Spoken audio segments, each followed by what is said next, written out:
Some school districts in the state, particularly those which have opted for a 4-day school week, will begin classes in less than a month. As the 2016-17 year begins, administrators, teachers, and support staff are having to adjust to a lot of changes caused by the state budget crisis. Up until the end of school this past May, most schools made cuts in areas that would not affect instruction. But this year, the cuts will reach the classrooms. Hardship is one word that explains what many teachers will face in the coming school year. Perseverance is how they will cope. Teachers in the state's 2 largest school districts will have more children in their classes. Imagine having 27 third graders to educate with little or no support staff. The educational strain comes with no additional compensation on salaries that are not only non-competitive and inadequate, but inappropriate, says Deborah Gist, the superintendent of Tulsa Public Schools. It takes 27 years for a teacher in Tulsa to reach the median salary of people in our county. It takes 17 years for them to earn a living wage. Dewey Public Schools eliminated 6 teaching positions through attrition to help balance its budget after grappling with more than a $500,000 loss of revenue expected to accumulate by this December.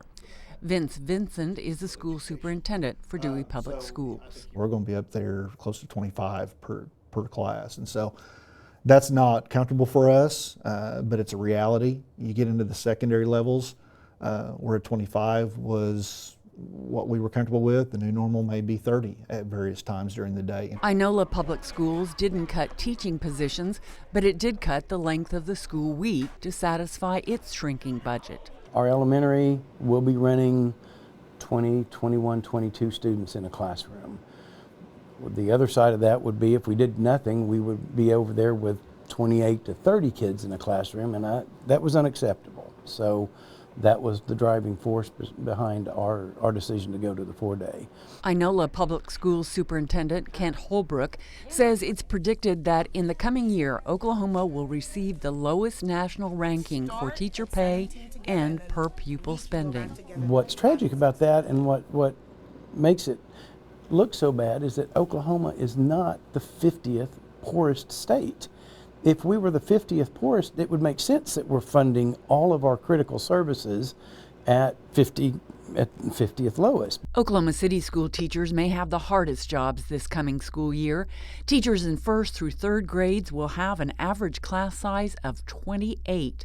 4th through 6th grade teachers will average 31. The Oklahoma City School District has cut 200 teaching jobs and 92 administrative positions. And this week, the district informed principals that they will have about $660,000 less to spend on books and other supplies in the coming year. The district is also reducing the fine arts budget by 50%. Inola has no money for textbooks this year, and Superintendent Holbrook doesn't see any light at the end of the tunnel. This year, this coming 2017 school year, is going to be bad. We know it. There's not much chance that the next year will be much better because they've already got a built-in budget deficit.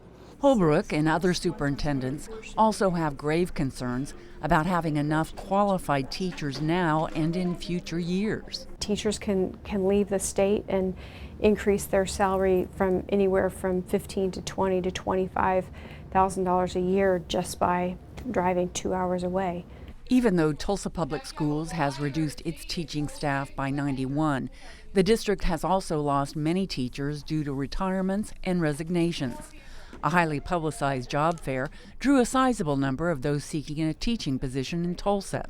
Bradley Eddy is the director of Certified Talent. Our applications are down about 300 this year, and we've done everything that we know how to do to get folks to understand that we are indeed hiring. Eddy says a number of people in other professions are seeking teaching certifications. Is your PhD in chemistry? No, it's pharmacy. Pharmacy.